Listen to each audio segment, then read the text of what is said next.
Welcome, everyone, to our live broadcast, Building a Respectful Culture of Inclusion for LGBTQ Colleagues.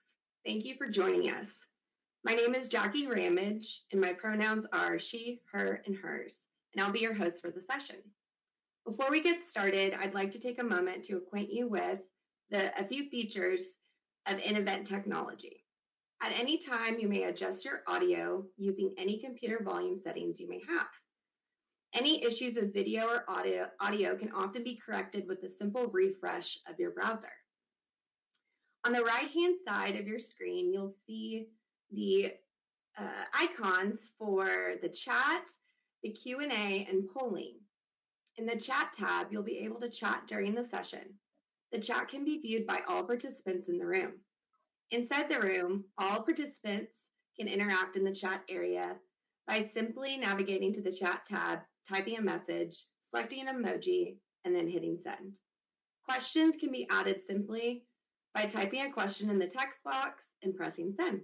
All questions will be visible in this area, and attendees can actually upvote those questions by hitting the heart icon. The more votes, the higher on the list the question will appear. There will also be a poll available, and those polls can be found under the polls tab. Feel free to answer those polls at any time. There's also an allyship handout, which can be found under the Files tab. At this time, I'd like to introduce you to our session presenter, Tom Bourdon, Senior Consultant, Jennifer Brown Consulting, presenting Building a Respectful Culture of Inclusion for LGBTQ Colleagues. I invite you to review Tom's bio, which can be accessed below by clicking on Tom's picture. Please join me in welcoming Tom Bourdon to the program. All right. Thank you so much, Jackie. Hello, everyone. It is great to be here with you today. My name is Tom Bourdon, and my pronouns are he, him, his, which represents my gender identity. And it's great practice that I and many others have begun to incorporate as far as sharing your pronouns so that others won't automatically assume your gender identity, and also to help bring awareness to the fact that some people have gender identities that are incorrectly assumed. I'll tell you a little bit more about myself in just a moment before we get started, but I'd also just love to get a little idea of who's in the room with us today. So there are 4 really simple poll questions, as Jackie referenced, that you can see there on the right side of your screen. So if you want to just take a quick moment to respond to those, I would love to check that out myself in a moment to see who we have here with us.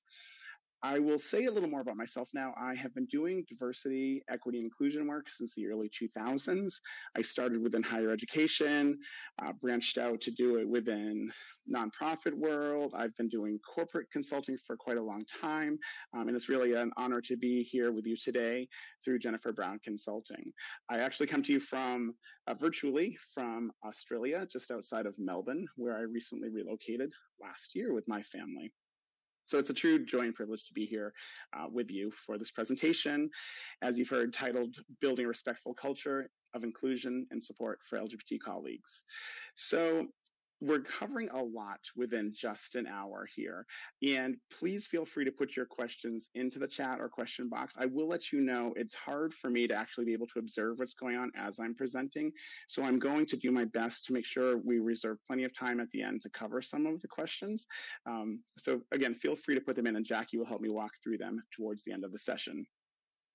All right, so let me take a quick look here at our poll to see if we have any early results in terms of who we've got with us. So, oh, you know what? I don't see it. Well, that's questions. That's why. Poll.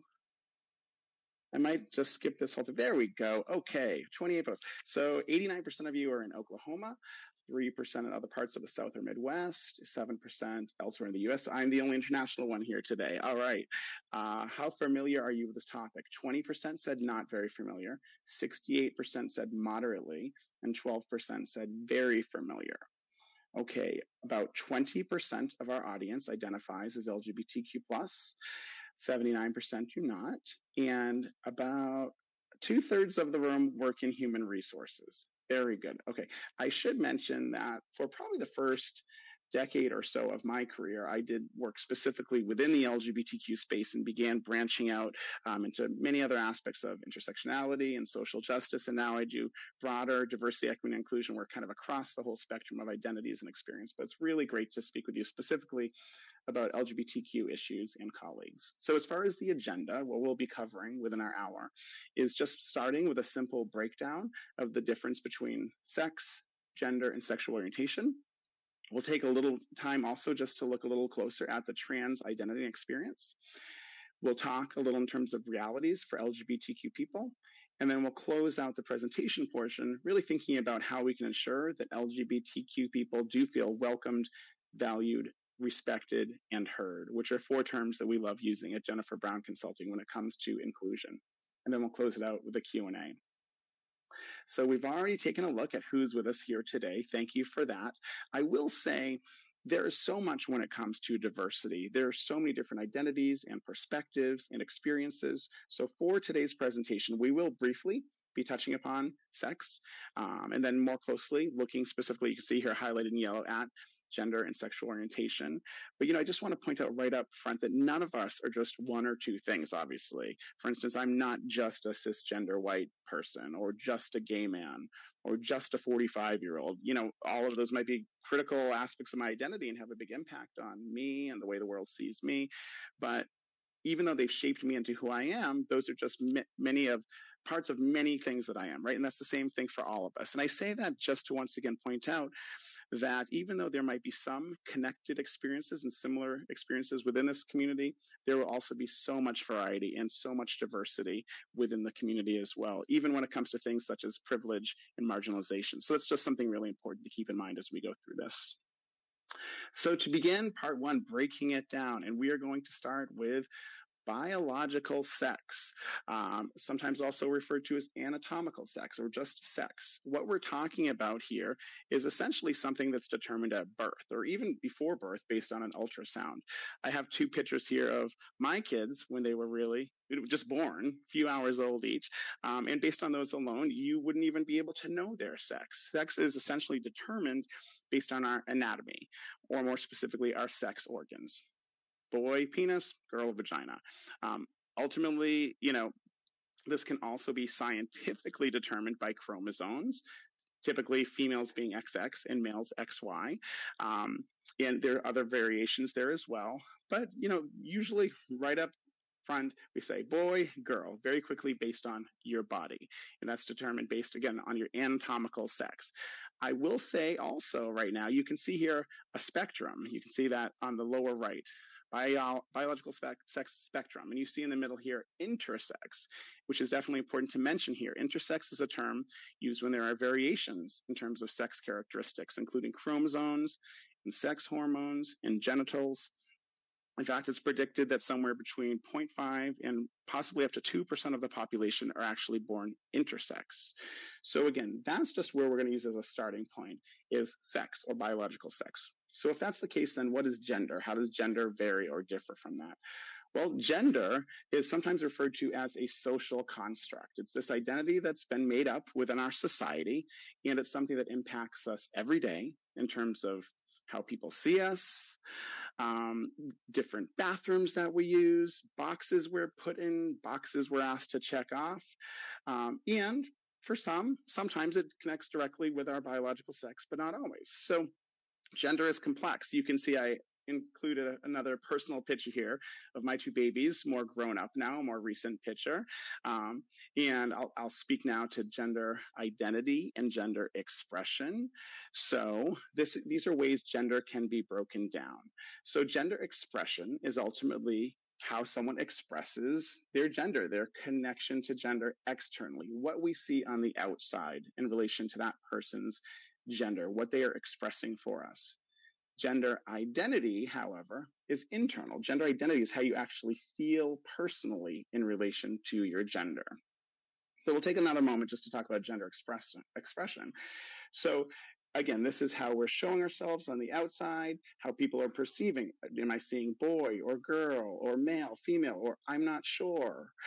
Maybe it's starting to get complicated already and we don't know. I'm not sure. Maybe it's more of an androgynous appearance, right? And here we also see you can see a picture of George Washington down below. When I talk about social norms, right, and social constructs, back in the day, hundreds of years ago, he would have been the man, right, there standing in his dress with his frilly shirt and his tights on, and wearing a wig. Today, gender expression would look different in terms of what the expectations would be for a man. So even societally and over time, this can change in terms of expectations around how we express our gender. I have here a few pictures of John Travolta in different roles. And you can see there's a lot of ways that we could right now assess or judge his gender expression in terms of the clothes being worn, how he's standing in these different positions, or how the characters might talk, or what accessories go along with the outfit. We could think about words these characters might use, or how they might dance, or how emotional or excited they might get. Right, so all of those things are different ways that we're going to begin to take in someone's gender expression and start to probably assume certain things about this person. We could say these are acceptable for a man or not. Or in one of these roles, he's playing a female character. So you can see a lot of difference in terms of posture and expressions, things of that nature. I'll even pop up one more picture here, not just stir controversy or anything, just to say, even in terms of how we connect with other people of similar or different genders, goes into our gender expression. Here you see him giving a kiss goodbye to his pilot. I know that because it came out of a scandalous article. But it's like, for women in society, it seems to be acceptable to kiss someone hello and goodbye of the same gender. And for men, there's different expectations in terms of how we express our gender. And the second you see a man kissing a man goodbye or hello, people might start to assume certain things in terms of their sexual orientation. We'll hold off on sexual orientation for a moment. But again, there's a lot that goes into gender expression alone. So that's what people are seeing externally, how we're perceiving each other. Again, as I said, gender identity then is what's going on the inside for us in terms of how we personally identify in relation to gender. So two of the most common words used to describe this could be man or woman. However, that's not the extent of it. Not everyone necessarily identifies as man or as woman. But these are two ways that people could express their gender identity. I'm also going to introduce two different terms here as well: cisgender and transgender. So I'll say if there is an alignment in terms of your biological sex and your gender identity, how you feel, if that aligns, you could be classified then as cisgender. In the majority of society, then would be classified as cisgender. Opposed to that, you can say transgender would be where there's not a complete alignment in terms of what you were assigned at birth and how you personally actually identify inside in relation to your gender. Okay, so I'm going to show you some images on the next slide just to go into this idea of transgender a little more. And these are public figures. And I will say right up front, typically, when it comes to talking about trans identity and thinking about trans people and respect, you wouldn't go backwards in life and show old pictures and use old names. I'm only doing it with these two public figures because they publicly and openly do talk about their previous name and are okay with previous photos, and they've gone into books that they've written and things of that nature. So here we can see Chaz Bono and Caitlyn Jenner over a lifetime within the public eye, right? And we've seen these public figures transition. And I will say now, when we think now of Caitlyn Jenner and Chaz Bono, if you think back to earlier when we knew them with different names or looking differently or using different pronouns, you probably never would have assumed that their biological sex and how they actually personally felt inside did not align. Even in terms of their gender expression previously, what they were showing on the outside didn't align with how they were feeling on the inside. It wasn't until they came out later in life in terms of their true gender identity and therefore transitioned as well, that we got to know who they were and how they actually identified in terms of their gender identity. So in terms of gender, again, we have a spectrum here. It's not always a simple binary of just male or female, just this or that. Even in terms of gender, it's complex. It can be fluid. Someone might identify over here or over there, or maybe somewhere in the middle, maybe along the full spectrum, maybe as both male or female, or neither. Or some people might have no personal connection or association with gender, a term sometimes used as agender there. So there's a lot when it comes to gender identity, even when it comes to different terms or labels that might be used. In fact, Facebook currently gives you 58 gender options to choose from when you're creating your own profile. And within there, they also allow you to select which pronouns you use, which pronouns align with who you are and how you would like people to refer to you. So I'll say just a little bit more about pronouns right now as well. Pronouns are very typically tied to a gender binary. We use them all the time. This is where you see he, him, his used all the time, she, her, hers. And, we just go around and we just assume things about people just by looking at them based on their gender expression. And we automatically make an assumption, right? So some examples of people we might not know. Oh, is that your boss? He is tall. Do you like working with him? I used to work out at his gym, right? Even if you don't know this boss, you can see this person and make assumptions and use pronouns. Similarly, do you see that child? She is so fast. Look at her run. Is that water bottle hers? Is that she, her, hers, right? I will say here also that these pronouns do not always work for people. Or sometimes we might assume them, and we might be assuming them incorrectly, even as I mentioned in my introduction.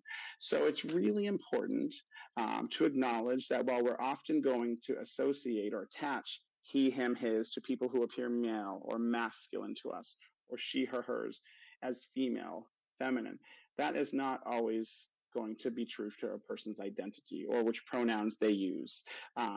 So just a few examples here of other pronouns that exist, and these are sometimes referred to as gender neutral pronouns as well, they, them, theirs.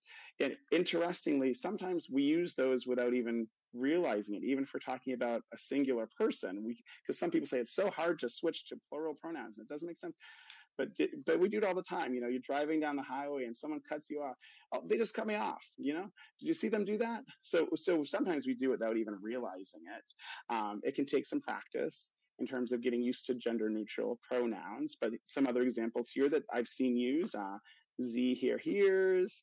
I'm not sure how to pronounce the next one exactly, but I've seen this one used. Some people prefer no pronouns at all.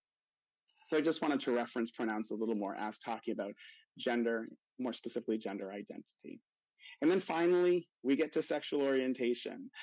What is sexual orientation? Well, plain and simple, this is who we're attracted to, romantically, physically, sexually. And then, of course, there's a whole bunch of labels that we could use or think about when it comes to sexual orientation. Now, some of these you might be familiar with. Some of these might be new to you. Labels are a very personal thing, and they can vary based on so many different things, like the generation we grew up in, or where we've lived geographically can have some impact on how we might identify, our cultural backgrounds, and there's even more factors. And generally speaking, for most of these terms, these are going to somehow be defined based on our gender and the gender that we're attracted to. That's usually this plus this means you're this or means you're that.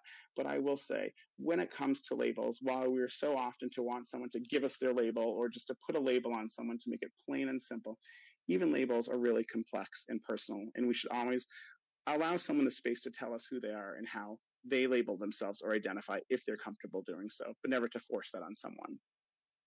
So I'll just kind of wrap this up by giving a quick recap of those things that I covered in terms of biological sex, gender identity, gender expression, and sexual orientation, and say for all of these, it's really good practice to think of these all as a spectrum opposed to binaries. You're either this or that. I will also say here, this is where I like to introduce the term queer when I'm teaching on this topic, because typically speaking, society has certain expectations of what's considered normal. I'm using my air quotes there. A normal man would align completely on, that probably shows up on the left of your screen, right? Born male, identifies as man, expresses themselves in a masculine way, and is attracted to female. There's normal. Down that line strictly. And the same for women, down the right-hand side, right, strictly. But that's not always the case. And in so many ways, we might vary from what's considered normal. And I do like the term queer when it's been reclaimed in a positive sense to say, maybe this doesn't align with society's expectations. Maybe I don't fall strictly by the standards that are set for me that don't work for me, right? So queer, I like to use as an umbrella term that could encompass a whole bunch of different experiences and identities and labels. Now, with that said, I've whipped through a lot already. Hopefully, I have not confused anyone. I know this topic is fairly new to some of you in the room, but if you do feel like, whoa, that was so much taken already, my head's spinning, I would just say a really great image that you can Google and find it so simply is the genderbread person. There's also the gender unicorn that's out there if you want to search that. This is such a nice, simple depiction of what you see here in terms of sex. You can see where our arrows are pointing in terms of our physiological makeup and our anatomy. Gender identity is what's going on in your mind. Gender expression is what people are seeing on the outside. And sexual orientation or your attraction is what's in your heart. So I'm going to pause there just for a second. Jackie, I have in no way been looking at the chat box or questions. Anything coming up that I should take a pause for before I move on? I have not seen any questions come by yet, but I actually did have a question for you. Go for it. So, no fair, you're cheating, but go for it. From an HR perspective, so I'm an HR department of one, and this is a relatively new area for me. How do I best support an employee if they were to be struggling with their gender identity? What would be a good way to provide support from, whether it's from HR, from their supervisor, from their whole team? Yeah. Oh my gosh, what a great question. And definitely the final section of my presentation today really focuses on how to be of support and how to be an ally. But just as you asked me that question, if I was to give you like boom, boom, boom, I would say plain and simple. It would be so important to educate yourself now before you even get to that point, right? Like just get to understand things. Look at things online, watch different movies or stories or documentaries. Just educate yourself to start. Second of all, do everything you can to externally show your support, to show that you support inclusion. A simple rainbow sticker or safe space sticker or whatever it might be that gives someone that signal. They have intentionally shown me they are inclusive, that they are supportive. The pronouns in your signature line or when you introduce yourself, that already gives me a signal that you're going to be there to support me. And if you don't know things, which is going to be the case for all of us all the time, to acknowledge that, to say, this is somewhat new to me, but I really want to do everything I can to understand and support you. I'm going to educate myself more. Can you share more with me about your own experience or ways I can support you? I'd use that as a starting point. Wonderful. There was 2 comments. Julie said, Tom, this is very informative. I actually put the link to the genderbread.org. And so she said that was very helpful. And Beth said, A Guide to Gender by Sam Kilmerman is a great resource. So thank you for adding those. Nice. Okay. I'm going to keep going, and we'll definitely have some room at the end to converse more. I will go a little deeper now in terms of what I'm going to refer to as the trans umbrella. So in terms of trans or transgender identity and experience, I would say in terms of, for me, what I would say is the simplest way to define that, to say what I mean, is like I mentioned before, when a person's core gender identity, how they feel on the inside, does not align with the sex that they were assigned at birth.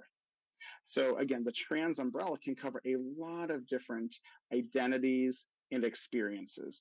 With that said, we always want to be careful not to put a label on someone. Let someone tell us who they are, but don't force it on someone for them to tell us who they are, and also don't put labels on someone themselves. But again, when you're thinking, what does it mean trans, just big picture, it's when there's not an alignment in terms of how you identify and what you were assigned at birth, or what people's expectations might be of you as well. So what does it mean then if someone's transitioning, right? Because that word transgender, also kind of often refers to a transition, a change.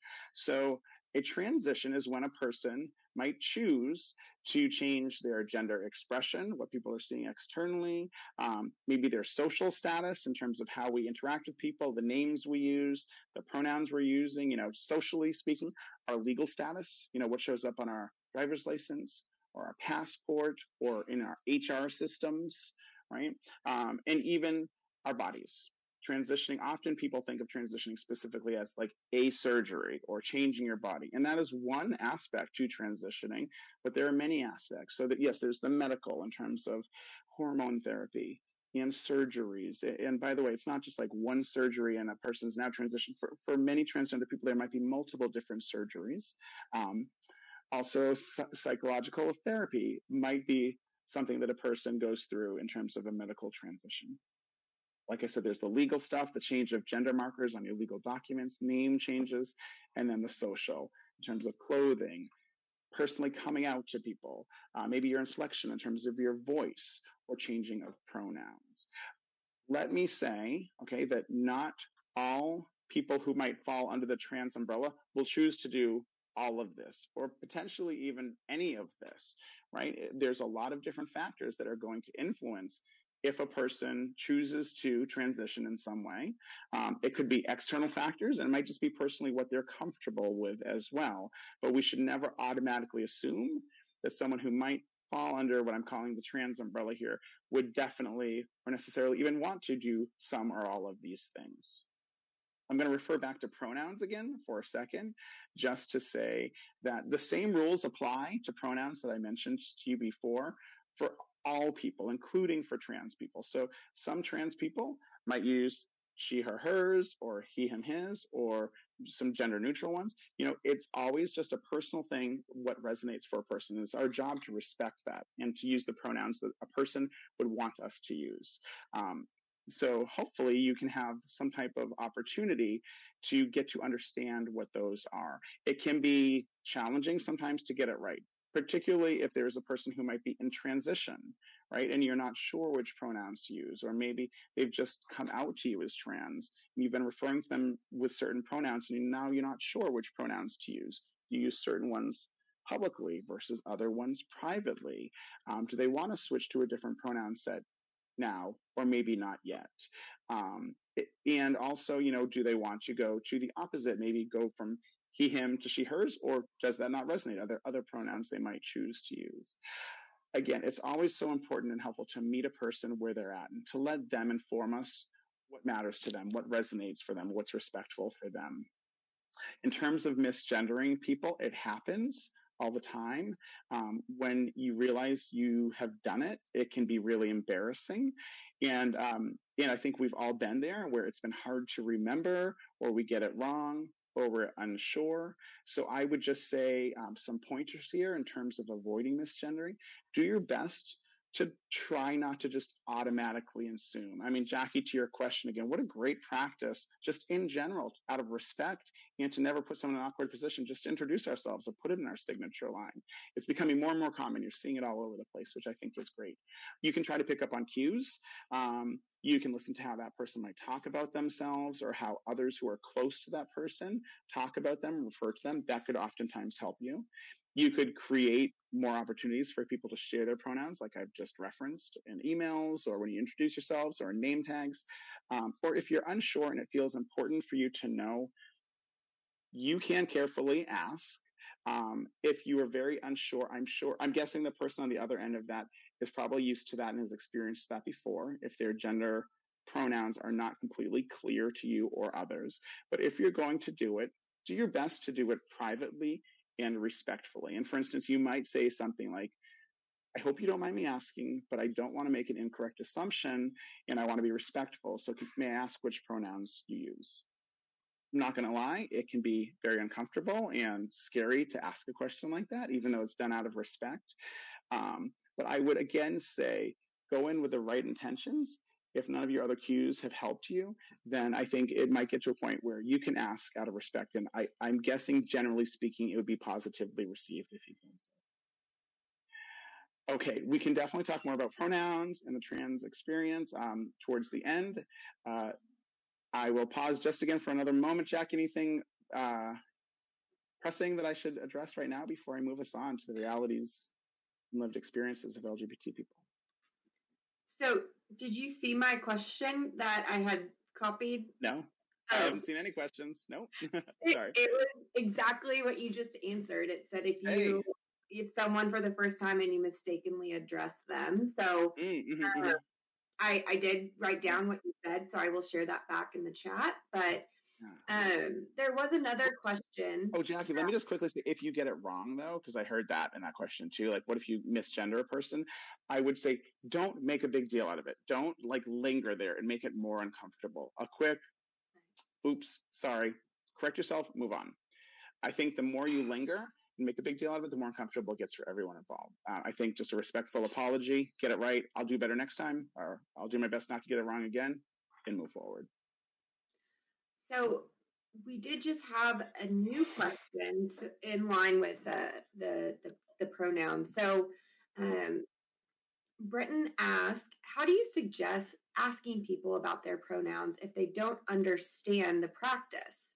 For example, seeing people list, quote, me as their pronoun.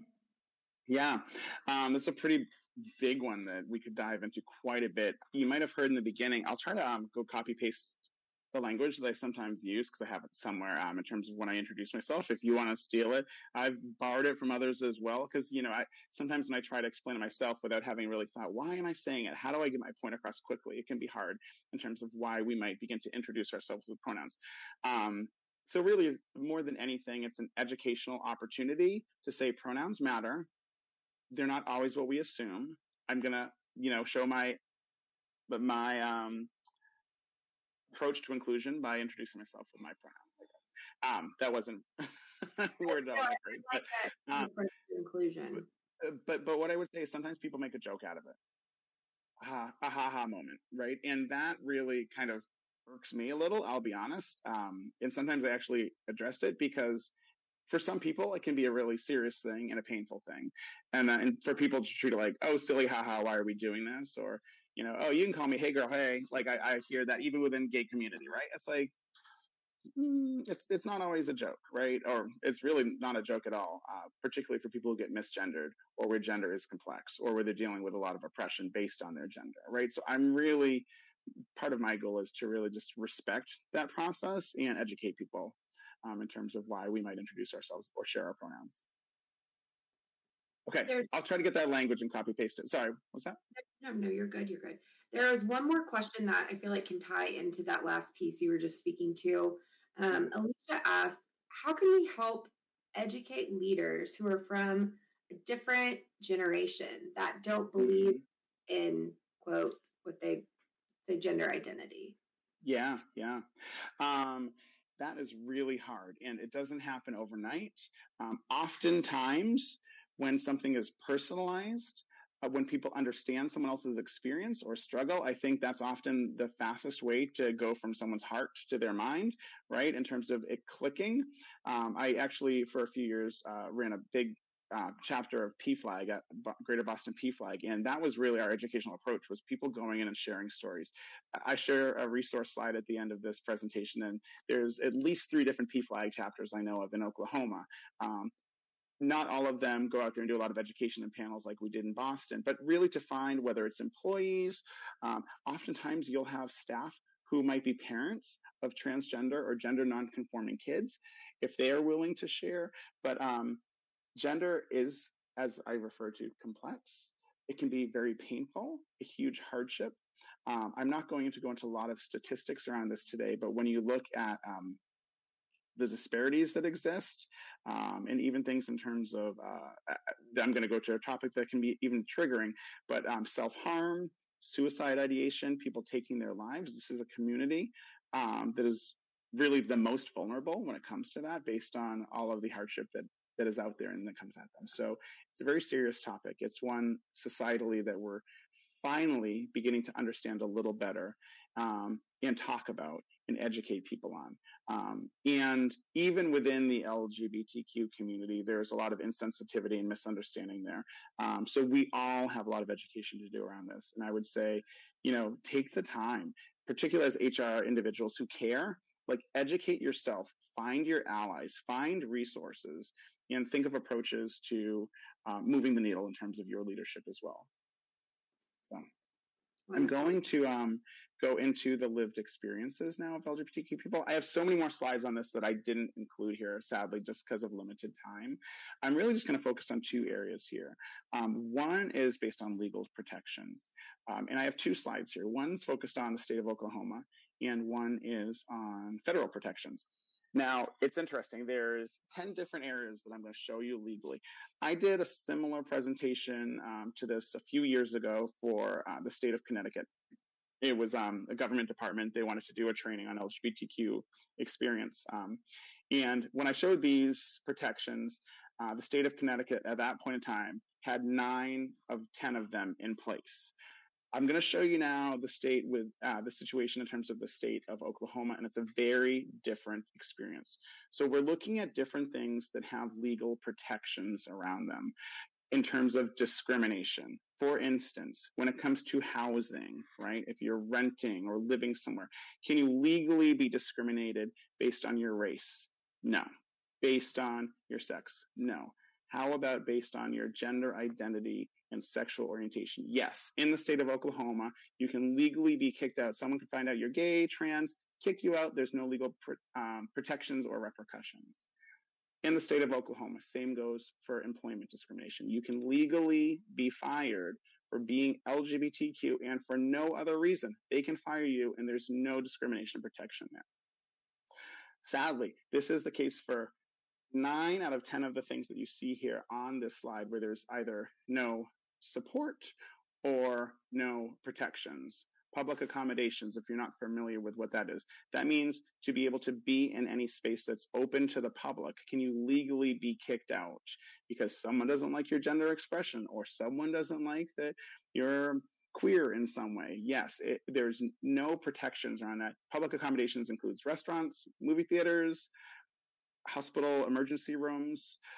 So again, the state of Oklahoma really has nothing in place right now. The only thing that gets the green here is marriage equality and relationship recognition. And the only reason that is the case is because there's actually federal protection around that now, with marriage equality having been passed a few years ago nationally for all of the US. So now by default, that is something within the state of Oklahoma where they are required to give out marriage certificates to same-sex or trans individuals.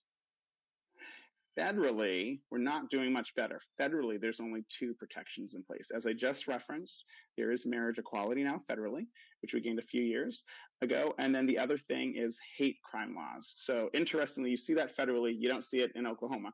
But hate crime laws in the US are intended to protect against hate crime. And it's now federally, we see it in terms of race and religion, ethnicity, nationality, gender identity, and sexual orientation. So while it is there federally, that's some reason why some states say, well, we're not going to even bother including it in ours because federally covers that now, so we're not even going to touch it. So it can sometimes go both ways in a state where it's like, are we protected or not? And here, in theory, there is hate crime protection around sexual orientation and gender identity. Now, what about just other things going on in terms of the lived experience for LGBTQ people? I'm going to really quickly cover some of these big topics that you're probably familiar with in some part, but look at it from the LGBT lens, right? So in terms of, well, there's bias, microaggressions, and a concept called covering. So in terms of bias, this is where we'll have an inclination or a feeling, we'll lean into some assumptions or stereotypes based on a person or a group of people or something of that nature. Now, it can be positive or negative. And these are going to be formed based on different things that are coming at us in society, different past experiences that we've had, maybe a movie that we saw, what we're seeing in the news day to day, right? So these biases embed themselves into our brains where we just start to make assumptions going forward. Our minds make quick connections about people. Oh, I see a man, I might assume certain things based on my experience with men in general, right? Okay, so it happens in relation to all different aspects of identity. Some of it we're conscious of. So I might say, for instance, I am conscious of the fact that I believe women are generally more nurturing and are better caretakers, right? I've seen it a lot of times. I have that bias. I'm aware of it. But then there's a lot of biases that we're not even aware of that have embedded themselves into us that might be completely contradictory to our values, right? We might say, of course, I think men and women are equal and can be equal caretakers. But maybe somewhere in the back of our mind, things have influenced us to actually lean into the fact that, no, I really do think women are better at that, right? So this can happen in terms of all different aspects of identity, including gender and sexual orientation. So I'm just going to pop up quickly some very common either positive or negative stereotypes that are out there, that exist, that we want to be careful of catching if we are automatically leaning into assumptions, right? And some are positive. I might think LGBTQ people are creative and fashionable and fun and, maybe more sensitive, but also empathetic and open-minded. A common misperception that this is a very wealthy community with lots of disposable income. Statistically, actually the exact opposite. And then there's negative stuff, right? Can't be religious, tied to sinners and abomination, sneaky. Oh, they're not really telling us who they are. They came out so much later in life. Can't trust that person. Predatory, trying to convert others. Non-committal, non-monogamous, promiscuous, hypersexualized, immediately thinking of HIV or AIDS, mental health and substance abuse issues. All queer women are masculine and hate men, or all queer men are effeminate and flamboyant, or bisexual people are just confused, or they're just greedy, or they just haven't fully come out yet. Transgender people are dangerous, or there's just a superficiality to this whole community, right? There's a lot of biases that exist. And we might, again, say, no, I don't attribute any of those. I don't buy into that. But we need to be careful because this stuff is all around us and can be influencing us. And we want to be careful not to lean into certain assumptions or stereotypes. How about microaggressions? So microaggressions, if you're not familiar, these are the little things that happen around us all the time, particularly to people who are different or an other within a certain environment. They're subtle, they're generally unintentional, and oftentimes even hard to prove. Like if it's not happening directly to you, you might have no idea that this is going on around you. Or if someone points it out, it still might even be hard for you to kind of say, really, is that really happening?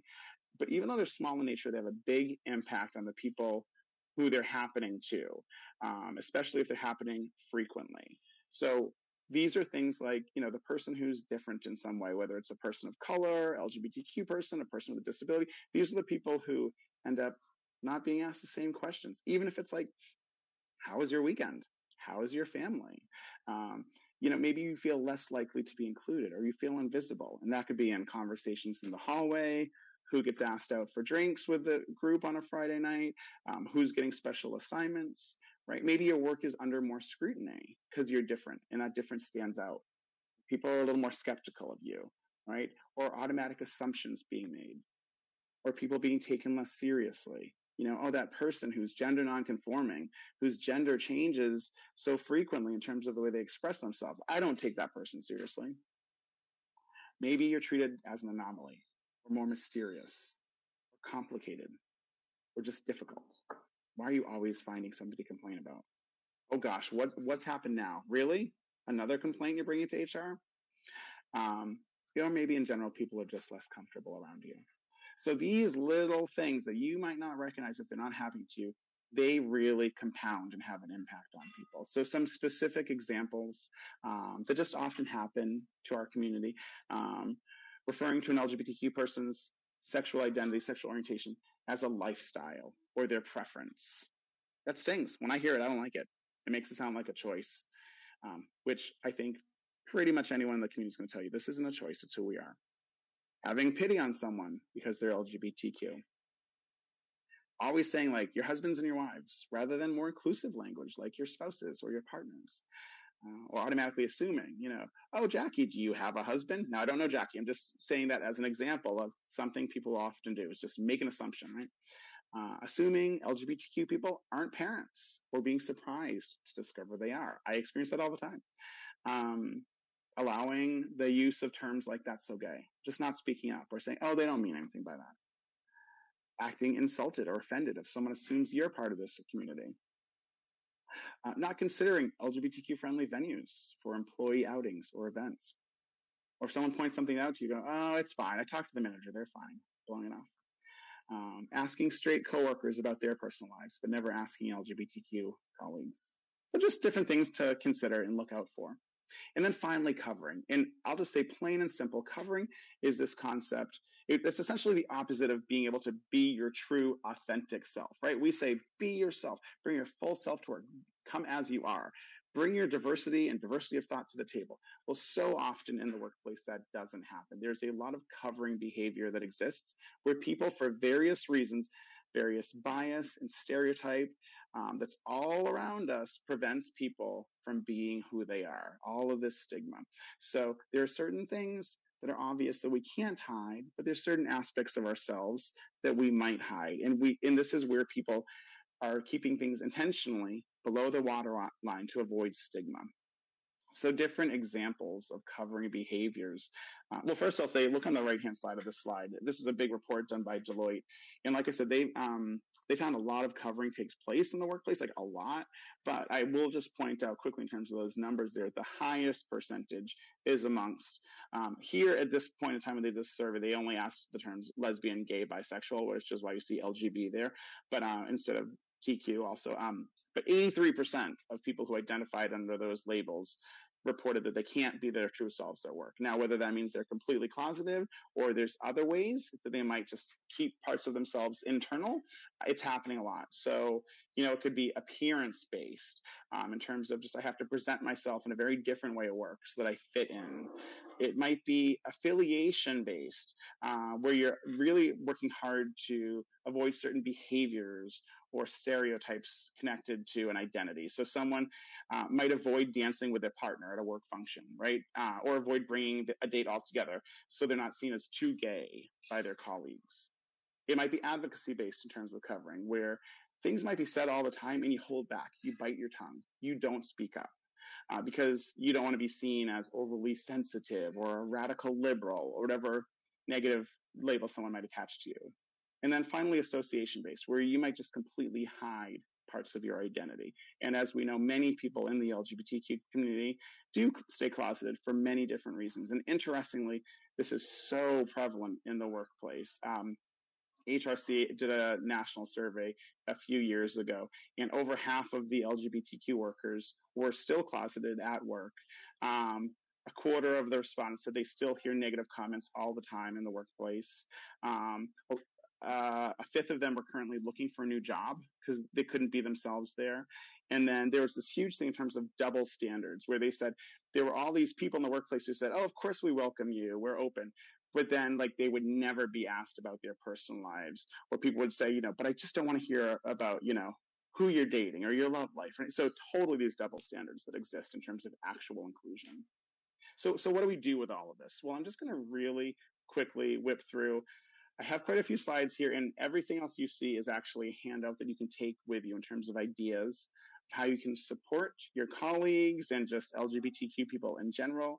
And really, I'm going to attach the word allyship here. Really, to think of yourself as an ally is so important in terms of being of support and helping create positive change. So an ally, is a person who's open to and stands up for people who hold different identities. So here, if you have a different sexual orientation for someone or gender identity or expression, you can be an ally to other people, standing up for them, using your voice, making sure that we're not always leaving it on other people to address things or to create positive change. So, why do allies matter? Honestly, allies hold more power, plain and simple. Just even in terms of sheer numbers alone, there's so many more people out there who, as allies, could stand up and use their voices. Allies are generally going to have more access to things such as key leaders or others who can shape and influence something like a company culture. And finally, and this one could even sound a little controversial, but the more you think of it, you can understand that allies actually have more credibility than non-LGBTQ people because they're seen as more neutral. If only LGBTQ people were out there advocating, we would be seen as too partisan, or the people who are always pushing again, or the people who are only doing something because they have something to gain. So allies are seen as more neutral and therefore more credible. So in short, allies have the power to affect transformation and change. And what's going to motivate people to be an ally? Well, maybe it's just that you really are a true believer in equity and fairness, and you might tell yourself, this is just the right thing to do. Often what motivates people also is they might have some close connection to a particular identity or experience. So for you, if you are really driven to be an ally, maybe it's because you have a close friend or coworker or family member who might identify as LGBTQ. So you could really fall anywhere in terms of why you might choose to be an ally. Now, I will say ally is a term I don't like, but it's used very loosely and very frequently. And oftentimes people are doing nothing but still calling themselves an ally. So, if you are apathetic, if you really don't have any understanding, you're really not doing anything to speak up or to create change, I personally would say you're not an ally. If you're at least at the very beginning of beginning to have more awareness and seek out information to understand different experiences, that for me is the very, very, very initial stage of being an ally. I'm going to consider you an ally when you're being active, when you're out there really pushing for change. Hopefully you're well informed, or at least somewhat informed at this point, but you are out there really trying to speak up on behalf of others and advocate. And then finally, you see advocate there, kind of that fourth level gold star ally, where you are committed and you are routinely and you are proactively championing inclusion. So, different pointers on being an ally. First of all, don't make assumptions. Don't make generalizations. Don't lean into bias based on a person's sexual orientation or gender identity or their labels or pronouns, or even just to believe or understand their lived experiences and realities. Don't assume things, okay? Allies work really hard to be respectful. And as I'm talking about this very freely, and personally I'm okay doing that, I just want to say that sexuality and gender identity and gender expression can oftentimes be very personal and private for people. So not everyone is as comfortable, no matter how you identify. So to be respectful and thoughtful is important, and careful when you're addressing these issues. One rule of thumb that I love, I heard someone explain this once, is why do you ask? Which is when you have questions in your mind, right? The why do you ask? Are you asking to benefit yourself? Or are you asking for the benefit of someone else? Are you asking just out of curiosity, or because you want to be there to support and to understand and to advocate? I love that rule. Why do I ask? In terms of some trans boundaries to just take into consideration, language and labels, be really careful in terms of the pronouns you're using, the terminology you're using, the labels. Listen to people in terms of how they refer to themselves. Know that certain words like transgendered with the ED on the end is not correct. There's no ED on the end of it. It's transgender. Transsexual, tranny. These are terms that really are outdated or can just be offensive, so avoid using them. Dead name. You see here former name or dead name. This is the former name that the person used, or former photos. I know for the educational purposes here, I did show past photos of Chaz and Caitlin, but do not make a practice of that ever. We don't ask people, oh, what was your name? Oh, can I see photos of before, right? Very personal, don't do it. Medical issues, surgeries, body parts, none of your business. If someone wants you to know, they can choose to tell you. But that's really just, we don't go around asking anyone else about their private parts. So there's no reason we should ever feel comfortable doing that with the trans community. We should be careful not to tokenize people, asking them to be on every committee, in every photo, to talk at every conference. Be careful of that, to talk on behalf of a whole community. Triggering topics, be careful. This is a community, LGBT overall, but also even more specifically trans, that deals with a lot. So be careful in terms of triggering topics, and never out people. Do everything you can not to out people. Okay, I'm also going to say allies speak up. So when you speak up, it's really important that you do it. Do your best to use the right words and make your point. So say things like, that's not okay because, or, that's really not funny and I'm going to tell you why. Or I'm not sure if you know this, and give people some information. Do your best to do it with composure and confidence and take things seriously. I would say it's helpful oftentimes if you can be clear and welcoming and encouraging to try to bring people in rather than have this kind of aggressive call out culture, which sometimes has people put up their wall. But don't back down either. You can be encouraging, but also don't back down in terms of what you're saying. Do your best to provide correct information, particularly when it comes to myths or misperceptions. And ultimately, remember, it's not your job to change people's values. We're not the values police. And that's very hard to do. You're going to exhaust yourself if that's what you're trying.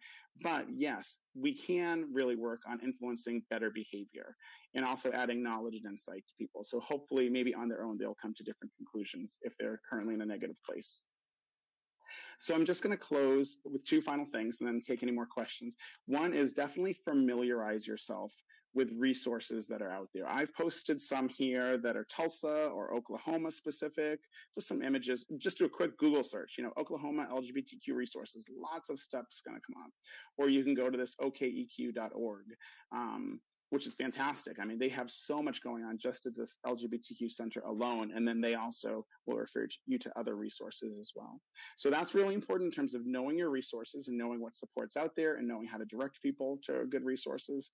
And then also, if you're not familiar with HRC, that's Human Rights Campaign's Corporate Equality Index, this is great in terms of looking at how you're doing as a company, as an organization, when it comes to LGBTQ protections and support, policies, benefits, your public commitment. It looks at a lot. You can also get a score on how you're doing. Last year was the 19th year that they had this out. It's been around for almost 2 decades now, and they had over 1,100 companies participate last year. So it's a great resource. So I have a few more ally slides that I didn't get to. It is a packet that you can take. There's probably about 15 slides in there in terms of what you can do and how you can be an ally. But I'm actually going to stop my presentation mode now and open up widescreen. So, hi, Jackie. Hi, Tom. So I have not had any questions. I've had a couple comments pop up. Denise was talking about OKEQ, amazing resource, provides services to all people in Oklahoma. And HRC also does a score for our community and their great advocacy guide. Yep. That's that corporate equality index. You know what else they have? So, which is so helpful, is gender transition guide that I've seen so many companies. When you have an employee who's transitioning in the workplace, phenomenal resource. It's a template that you can literally copy paste and insert your company's name if you adhere to all of it, of course. But it's such a great template to use. Absolutely. Sorry. Yeah, we're gonna say something. No, if anyone has any questions, make sure you get those in. I had a question, of course. It was about covering. So I'd actually never heard about that. It makes sense when you showed those slides, absolutely. And relating it to my own personal experience as HR and in the workplace. But I think you might have answered it towards the end about your allyship and really the steps to become an advocate. But are there other ways to encourage someone not to cover, or is that something that is more, you stand back and just, through your advocacy? Well, I think people are going to cover because of everything going on around them. So if I'm not getting a good feeling, or I know I'm up against so much, someone telling me, oh, you shouldn't have to cover, or you shouldn't cover, you should just be yourself, that will never work for me. I need proof that it's safe and that I have support if I really want to bring myself, right? So for me, that is all about what kind of culture do you have, right? Do I have clear examples of people who might be like me, who are themselves, and it has not backfired on them? And they've still gotten good performance reviews and been promoted to that next level and are considered a rock star in the company, even if they're very different and unique, and that's celebrated, right? And also there could be other factors that you have no control over.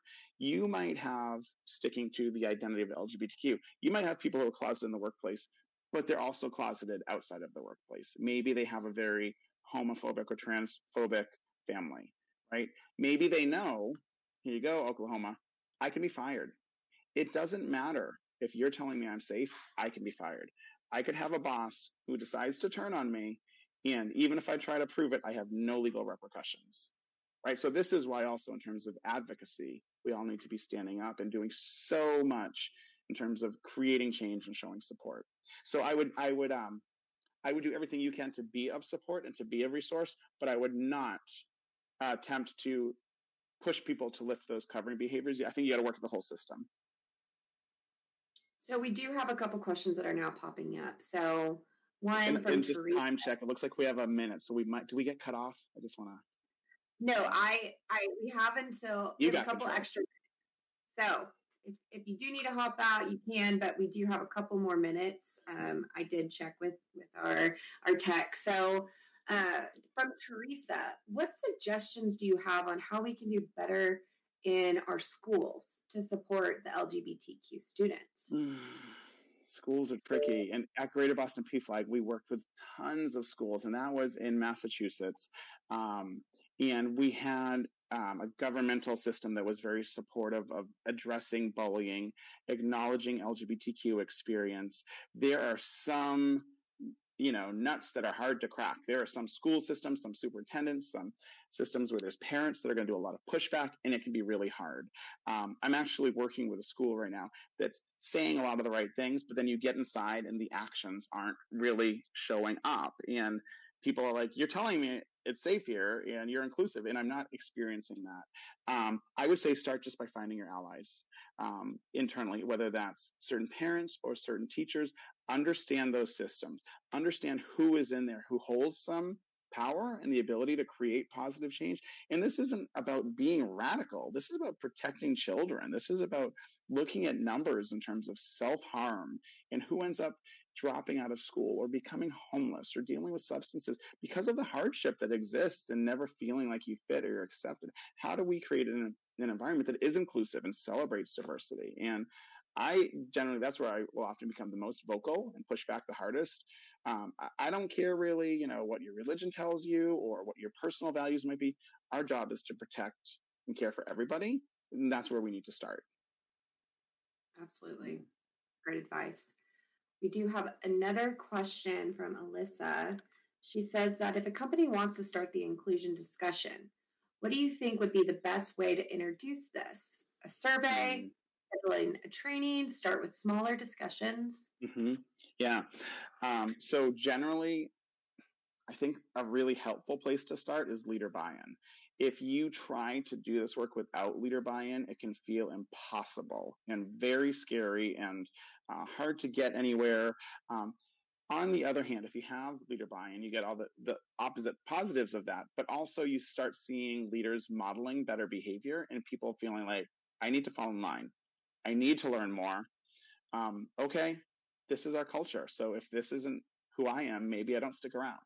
So I would say it's great to start really trying to get leaders bought in and allies in this work. With that said, sometimes it's a groundswell. You start at the bottom, you start pushing upwards, and sometimes that's where you have to start. But that is often one of the fastest ways to success is if you have bottom up and top down. And usually it's in the middle where most of your challenges are going to lie.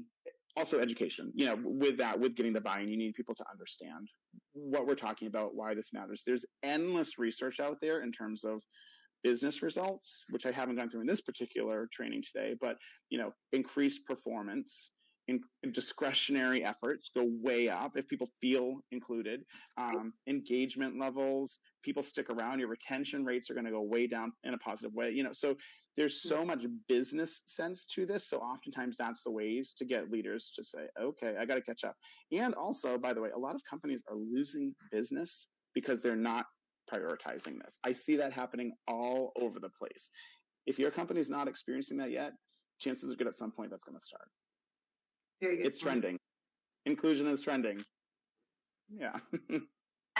No, I agree 100%. And also, if you have employees that don't buy in, or that's not their preference, or they don't feel comfortable, then maybe they don't fit at your company. Like you were saying about retention, sometimes it's good to have people choose to leave if your missions, your values, your vision for your company don't align. And so, great advice.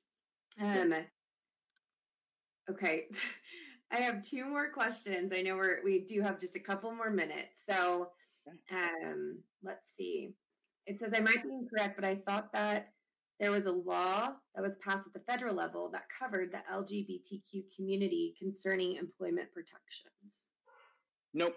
There's not. It's been pushed for a long time. It's called the Equality Act now at a federal level, where they're trying to push the Equality Act, which covers sexual orientation and gender identity expression in terms of every aspect of non-discrimination law. If the Equality Act passes, yes, it'll cover employment, housing, public accommodations, all of these things that you were seeing before. It hasn't passed yet. Year after year after year, it's reintroduced and has never gotten very far.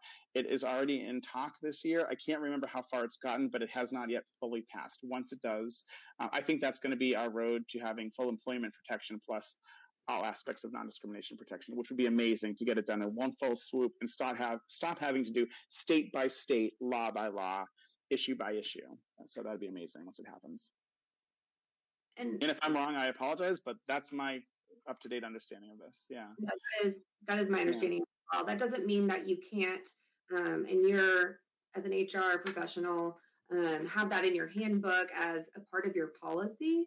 It's just not at the federal level something that has been approved, but that doesn't mean that a part of your strategy and your company beliefs and in your policies, you can have that. Mm-hmm. And again, HRC, great resource, hrc.org. They have a lot around that. And look at that corporate equality index. They're going to ask you questions. We're going to go, oh, we don't have that. We should. There's a lot of that in there. And one last question that I think is interesting. Darla asked, what about pronouns? So I'm not sure if she was here in the first section, but some people don't ask for them. Mm-hmm. Or some people say don't ask for them because they alienate non-binary people, and others say it's best practice. Yeah, so actually, I think I understand where you're coming from with that, and I'm going to agree with you. I don't mandate it.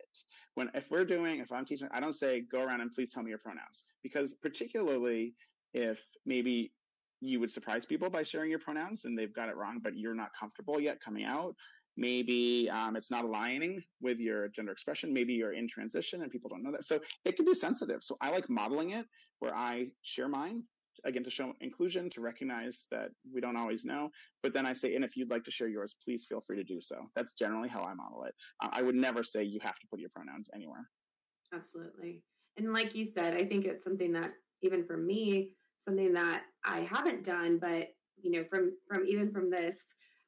this session, just understanding like it's a part of that becoming an ally and showing that support, because if you have an employee that is covering or isn't comfortable or doesn't feel supported, something as simple as that, and I don't mean simple in a negative term, but something putting that in your Zoom name could mean a lot to someone that you don't even know it could mean to. Yeah, there was a company I did a lot of work with, and we actually had a hyperlink with it.